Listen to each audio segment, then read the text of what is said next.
लेकिन हकीकत में सच्चाई कुछ और ही है। गुरु महाराज के का वचन है, यह परदेशवा काल को भेषवा जोरे आवे दुख पाए। कहते काल का भेष है, यहाँ जो भी आता है उसको दुख ही दुख होता है। तो भेष बनाया है, भेष मतलब बाहर से दिखता जैसा अंदर से वैसा नहीं है। जैसे नाटक एक प्रसंग सुनते ना, एक कथा, एक चटनी, कि एक बार एक नाटक खेलने वाला या रामायण का नाटक, तो उसमें जो हनुमान जी का रोल करते थे ना तो ठीक थे, लेकिन हनुमान जी का रोल करने वाले बीमार हो गए। तो एक जो बेचारा जो हलवाई था, जो हलवा वगैरह मतलब मीठा वगैरह बनाता था, तो नाटक वाला का जो कंपनी था उसी को बोला, भैया तो ये मीठा उठा बेचने में जो फायदा होगा उससे ज़्यादा मैं दूंगा, तुम बस 5 मिनट के लिए हनुमान जी का रोल कर दो। तो सोचा कि अब दिन भर हम पूड़ी छाँकते हैं तब 1000 टका होता है, यदि ऐसे ये 2000 दे दे तो 5 मिनट में रोल करने में क्या है, तो क्या करना पड़ेगा, तो कुछ नहीं, बस लाल लंगोटी पहना दिया जाएगा, मुकुट माला पहना दिया जाएगा, और तुमको एक गदा रख दिया जाएगा, हाथ में दे दिया जाएगा, और पुछड़ी बना देगा, और जब रावण आए तो तू बोलना कि मैं पवन पुत्र हनुमान हूँ, रामदूत हनुमान हूँ, बस इतना ही बोलना है। तो बोला ठीक है, इतना कर लेंगे, इसमें क्या होता है। बस वो हलवाई जी को एकदम चनन टीका लगा के, सिंदूर उंदूर लगा के, और उसको हनुमान जी बना के खड़ा कर दिए मंच पर। हाँ, उधर से वो विकराल रूप में रावण आया, काला कलोटा, लंबा चौड़ा, 10 मुड़ी वाला। कहते कहाँ है रामदूत हनुमान, कौन है, उसे हाजिर करो। अब वो आया हलवाई, कहते कौन हो। अब देखा जो उसका सकल सुर हो तो हड्डी कांपने लगा डर से। कहते सरकार मैं हनुमान नहीं हलवाई हूं। तो बनावटी है ना, थे नहीं वैसा। इसी तरह संत महापुरुष के सामने ये संसार का स्वरूप प्रकट होता है। संत महापुरुष कहते हैं इसमें दुख ही दुख है, सुख कुछ भी नहीं है। या परदेशवा काल को भेषवा जोरे आवे दुख पाए। महा अजय संसार रिपु जीत सके सो वीर, जाके असरत होए दृढ़ सुनहु सखा मति धीर।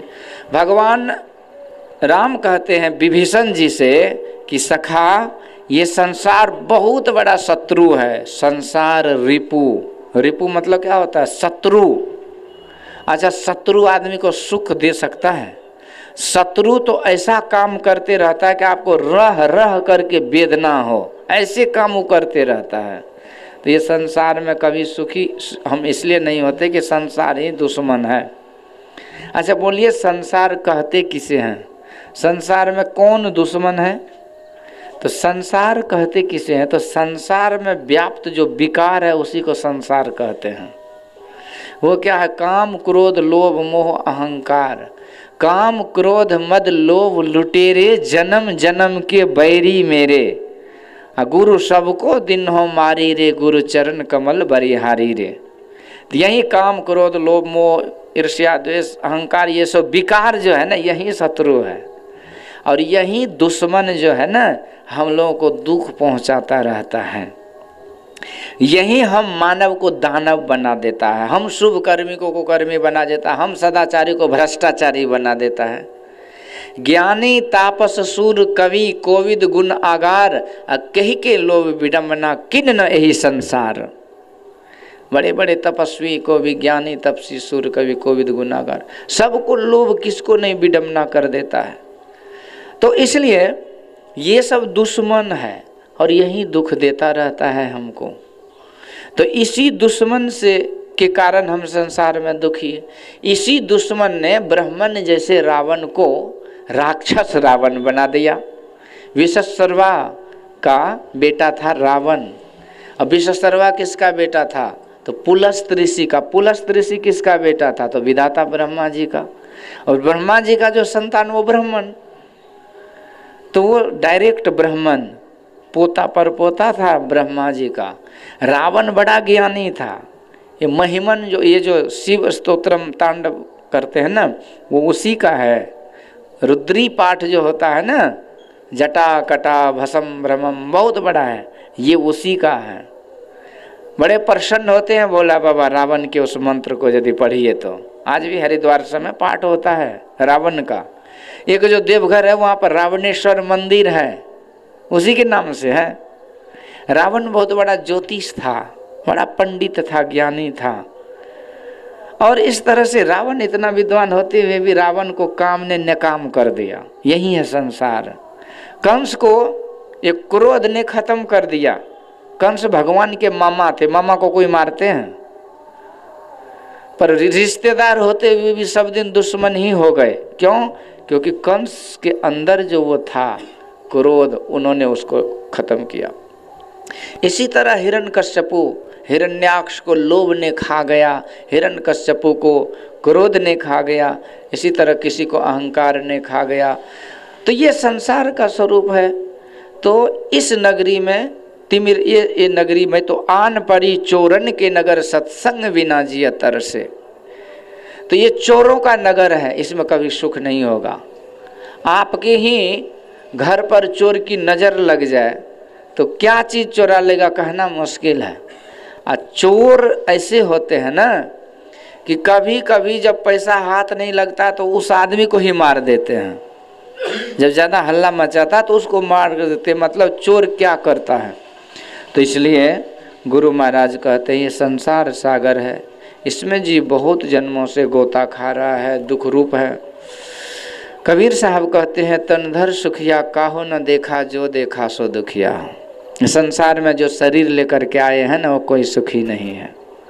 इसलिए हम लोगों को ये संसार में हम आए हैं। संत लोग आते हैं बतलाते हैं, ओ दूर के मुसाफिर धोखे में तुम पड़े हो, अजाना दूर मंजिल है अब तक यहीं खड़े हो। जिस घर को घर समझकर सोते हो पाँव पसारी, वह घर नहीं किसी का दुनिया है सारे सारे। किस ओर चल दिए किस ओर जाते जाते, राहों में भटक गए तेरे दर पे आते आते।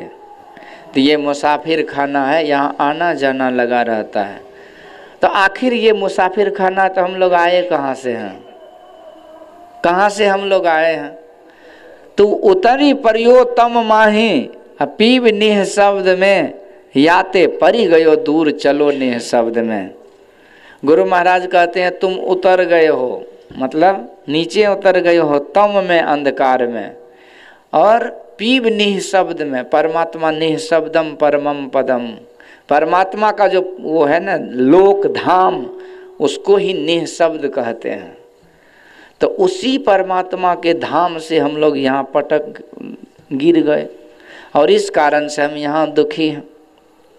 जैसे परसाही में सत्संग में पूज्य स्वामी विवेकानंद बाबा कहते थे, जैसे कोई पागल व्यक्ति हो, राजा का बेटा पागल हो गया, तो इधर उधर गंदा नाला में इधर उधर गंदे कूड़े करकट के ढेर पर जो जुठन कुठन रहता है उसी को खाने लगता है, किसी को कुछ बोलने लगता है, कहीं फटे पुराने कपड़ा गंदा संदा जगह पर बैठ जाता है। पागल को होश ही नहीं है ना, तो ऐसे रहता है।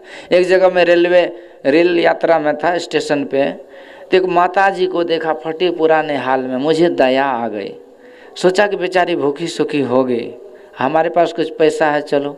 मैं उसको 50 रुपये दे रहा था, सोचा कि पेट भर लेगा। पैसा दिया, वो नहीं ले रही थी, देख रही है लेकिन पैसा छू नहीं रही है, ले नहीं रही है, क्योंकि उसको पैसा का ही पहचान नहीं है। तो वो भिखारी नहीं थी, वो पागल थी। तो इसलिए जब पागल हो जाते हैं ना, तो उसको सब कुछ रहते हुए सब कुछ का शुद्ध बुद्ध वो खो देते हैं। इसी तरह हम इस संसार में आकर के बेसुध हो गए, शुद्ध ही नहीं रहा। तो इसलिए हम लोगों ने सब कुछ रहते हुए भी सकल पदार्थ यही जग माही, कर्महीन नर पावत नाहे। कर्महीन हो गए, पागल हो गए। इसलिए साहब के दरबार में कमी कछु की नाहे, पर बंदा तो पावे नहीं चूक चाकरी माहे। उसके दरबार में कोई कमी नहीं है, पर किसी न किसी जन्म का कोई चूक है कि हम सब कुछ रहते हुए भी एकदम दरिद्र हैं, दुखी। तो इसलिए कि हम अपने स्वरूप से नीचे गिर चुके हैं। हम शरीर ज्ञान में आ चुके हैं, हम संसार को अपना समझ चुके हैं, इसलिए इसी माया के झमेले में फेरे में हम दुख में भटक रहे हैं। मैं और मोर तोरते माया, मैं और मेरा यही माया है। हम कहते हैं कि ये घर किसने बनाया, तो मैंने बनाया। ये कौन काम किसने किया, मैंने किया। ये सब मैंने किया, मैंने किया, मैंने किया, सब कुछ मैंने किया है। और बोलिए ये किसका है, तो मेरा है, मेरा है, मेरा, सब कुछ मेरा है। और बोलिए तो ये मैं और मेरा कहने वाला कौन है?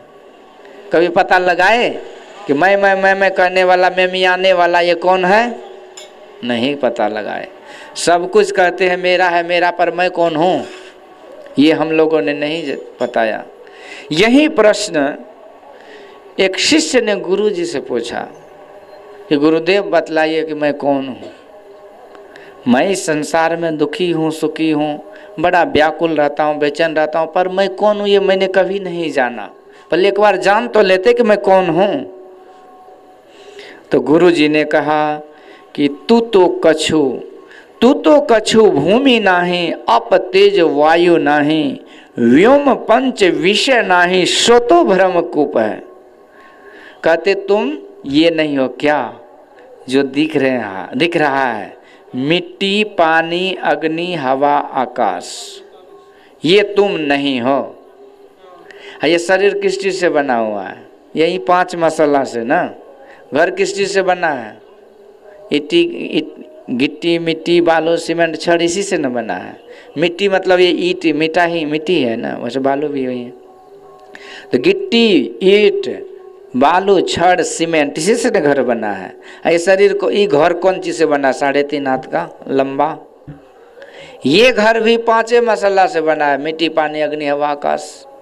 ये 5 हम लोग गुरुदेव कहते हैं कि शिष्य से प्यारे ये तुम नहीं हो। तू तो कछु भूमि नाही, अप तेज वायु नाही, व्योम पंच विषय नाही, सो तो ब्रह्मकूप है। फिर क्या है? तो रूप, रस, गंध, स्पर्श शब्द ये तुम नहीं हो। तब आगे तो तू तो कछु इंद्रिय अरु अंतःकरण नाही, 3 गुण तू तो नाही, न तो छाही धूप है। तुम इंद्रियां भी नहीं हो। इंद्रिया मतलब हाथ, पैर, आँख, नाक, कान, जिह्वा, त्वचा, चमड़ा, 5 कर्म, 5 ज्ञान इंद्रियां। ये सत्संग में हम लोग सुनते हैं। इसके बाद अंतःकरण इंद्रियां हैं, मन, बुद्धि, चित्त, अहंकार, ये अंतःकरण की इंद्रियां हैं। तो ये हम लोग नहीं हैं। फिर 3 गुण नहीं है, सतोगुण, रजोगुण, तमोगुण, ये भी नहीं है। तो इसके पहले अहंकार भी नहीं है, महातत्व भी नहीं है, प्रकृति भी नहीं है, पुरुष भी नहीं है। तो ऐसे अनुक्रम करी शिष्य सो कहत गुरु, नाही नाही कहत रहे सोई तेरो रूप है। कहते यह नहीं, यह नहीं, यह नहीं, वह नहीं, नहीं नहीं कहते रहिए। फिर गुरु महाराज स्पष्ट कहते हैं, सभी के परे जो परम तत्व रूपी सोई आत्मा है, सोई आत्मा है। हम क्या हैं? वही हैं जो दुनिया में उसका उपमा कुछ नहीं दे सकते हैं। लेकिन हम यहाँ ही सब कुछ को अपना समझ लिए। तो जीव जब ते हरिते बिल गायो, तब ते देह गेह को निज करी जानियो, निज स्वरूप विसरायो, ते ही भ्रम ते नाना दुख पायो। तो जीव जब से ना, हम जीव समझ गए ना हम कौन है, सभी से अलग हम हैं। हम इसी शरीर में रहते हैं, पर हम उसी ईश्वर से अलग हो गए। उस ईश्वर के धाम से, परमात्मा के दरबार से, परमात्मा के लोक से, परमात्मा के घर से, परमात्मा के नगर से हम अलग हो गए, बिछड़ गए। कैसे बिछड़ गए जानते हैं?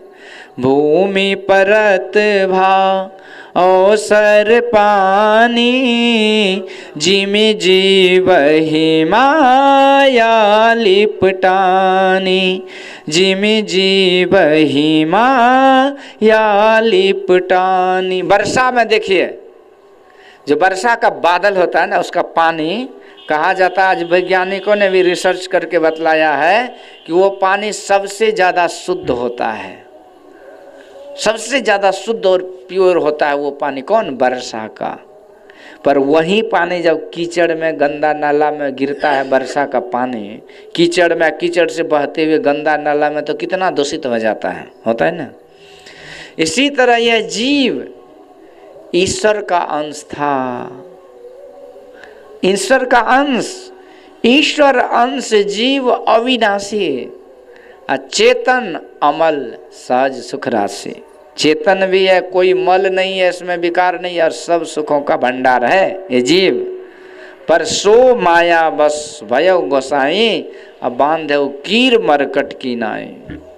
इस माया में, ये माया के कीचड़ में हम फंस गए, और इतने शुद्ध बुद्ध पवित्र थे, पर हम दूषित हो गए, पापी हो गए, नरकी हो गए, अधर्मी हो गए, दुराचारी हो गए, भ्रष्टाचारी हो गए, पापाचारी हो गए। ये कौन हो गए? जीव। कैसा था? तो सब कुछ से पवित्र था, सभी के परे जो परम तत्व रूपी सही आत्मा है, सही आत्मा। तो ये सब कैसे हुआ? तो ये सब जब हम संसार में आ गए तब ये सब हो गया। फिर जब एक बार हम लोग संसार से मुख मोड़ करके परमात्मा के तरफ अपने मन को जोड़ देंगे, तो फिर से हम धीरे धीरे पवित्रता की ओर, शुद्धता की ओर, शांति की ओर, मुक्ति की ओर, कल्याण की ओर बढ़ते चले जाएंगे। और फिर हम अपने स्वरूप में परिनिष्ठित हो जाएंगे, तो फिर हम उसी तरह से हो जाएंगे आनंदित जिस तरह से हम पहले थे। तो यही भक्ति, सत्संग, भजन के माध्यम से संत महापुरुष जीव को उसके स्वरूप का ज्ञान कराते हैं, पहचान कराते हैं, तब इसको बल मिलता है। आप लोग को यहाँ होगा संभव तो है नहीं, क्योंकि ये सब मतलब पहले ही हार चुके ना हम लोग। लेकिन संत महापुरुषों की वाणी में शक्ति होती है। देखिए, एक हाथी जब दलदल में फंस जाता है ना, तो बड़े बड़े नगाड़ा उसके सामने बजाया जाता है, रणभेरी आदि, फिर उसको शक्ति आती है तो देखिए वो कीचड़ से निकल जाता है।